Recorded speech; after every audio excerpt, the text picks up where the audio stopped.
भाइयों एवं बहनों, आप लोग का हमारे YouTube चैनल में स्वागत है।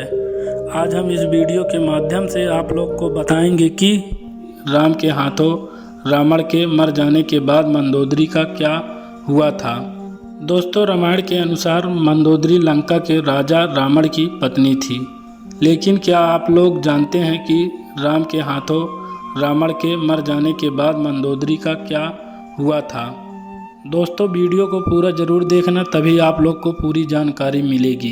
दोस्तों, मंदोदरी को दोबारा विवाह रावण के भाई विभीषण से क्यों करना पड़ा था, आइए जानते हैं इसके पीछे की कहानी।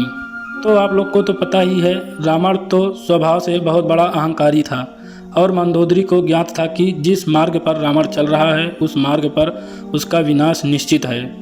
उसने बहुत कोशिश की ताकि रावण सही मार्ग पर चलने लगे। वह हमेशा ही उसे गलत कार्यों से रोकती थी, किंतु रावण उसकी कोई बात नहीं सुनता था। दोस्तों, मंदोदरी एक बहुत बड़ी पतिव्रता नारी थी। जब रावण सीता माता का अपहरण कर लाया था तब भी मंदोदरी ने ही सबसे पहले उसका विरोध किया था। मंदोदरी जानती थी कि सीता माता जैसी पवित्र स्त्री का आपने अपहरण करके बहुत बड़ा पाप का कार्य किया है।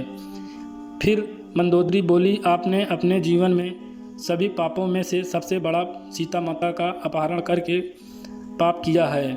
मंदोदरी जानती थी कि सीता को नहीं बल्कि अपने विनाश को रावण उठाकर लाया है, किंतु इतना कुछ होते हुए भी उसने कभी उसके लिए अपने सम्मान और प्रेम में कमी नहीं होने दी और सदैव अपना पतिव्रता धर्म मंदोदरी निभाती रही। युद्ध के समय भी रावण को मंदोदरी रोक लेना चाहती थी, क्योंकि उसे इस बात का आभास था कि रावण का अंत समय निकट है।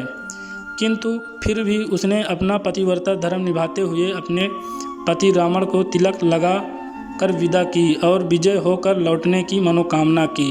दोस्तों, स्वर्ण लंका की महारानी मंदोदरी रावण का एक ऐसा पात्र है जिन्हें कभी उचित पहचान नहीं मिली। उनकी पहचान केवल रावण की लाचार पत्नी की भांति बताया गया है। दोस्तों, और बहुत कम लोग जानते हैं कि रावण की मृत्यु के बाद मंदोदरी का क्या हुआ था। पौराणिक कथा और हमारे ग्रंथों के अनुसार कहा जाता है कि मंदोदरी महर्षि कश्यप के पुत्र महिषासुर की पुत्री थी और मंदोदरी की माता का नाम रंभा था, जो एक अप्सरा थी।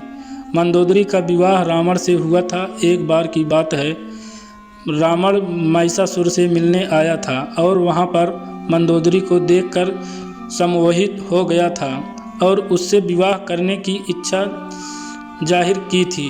इसके बाद मंदोदरी का विवाह रावण से हुआ था। रावण से विवाह के बाद मंदोदरी के 3 पुत्र हुए थे। पहले पुत्र का नाम मेघनाथ था और दूसरे पुत्र का नाम अक्षय कुमार था और तीसरे पुत्र का नाम आतिकाय था। और मंदोदरी के तीनों पुत्र पाप के राह पर चल रहे थे और तीनों रणभूमि में मारे गए थे। इसीलिए हमारे पूर्वज कहते हैं कि जिस राह पर बच्चों को आप चलाना सिखाओगे उसी राह पर बच्चे चलना सीखेंगे। और दोस्तों, भगवान राम और रावण के बीच हुए युद्ध में रावण भी मारा गया। रावण की मौत के बाद भगवान राम ने लंका को रावण के भाई विभीषण को लंका का राजा बना दिया। भगवान राम ने मंदोदरी को विभीषण से विवाह कर लेने की सलाह दी। मंदोदरी इसके लिए तैयार नहीं हुई, लेकिन भगवान राम के बहुत समझाने के बाद मंदोदरी ने अपने देवर और रावण के भाई विभीषण से विवाह करने के लिए तैयार हो गई। तो इस तरह मंदोदरी का दोबारा विवाह हो गया। फिर दोनों मिलजुल कर लंका का राजपाट चलाने लगे थे। भाइयों एवं बहनों, अगर आप लोग को हमारा वीडियो अच्छा लगता है तो आप लोग हमारे वीडियो को लाइक करिए और हमारे चैनल को सब्सक्राइब करिए। बेल आइकन ऑल पर प्रेस करके रखिए और अपने दोस्तों और अपने रिश्तेदारों में वीडियो को शेयर करिए। दोस्तों, हमारे वीडियो को पूरा देखने के लिए आप लोग का धन्यवाद। फिर मिलेंगे किसी न्यू वीडियो में न्यू जानकारी के साथ।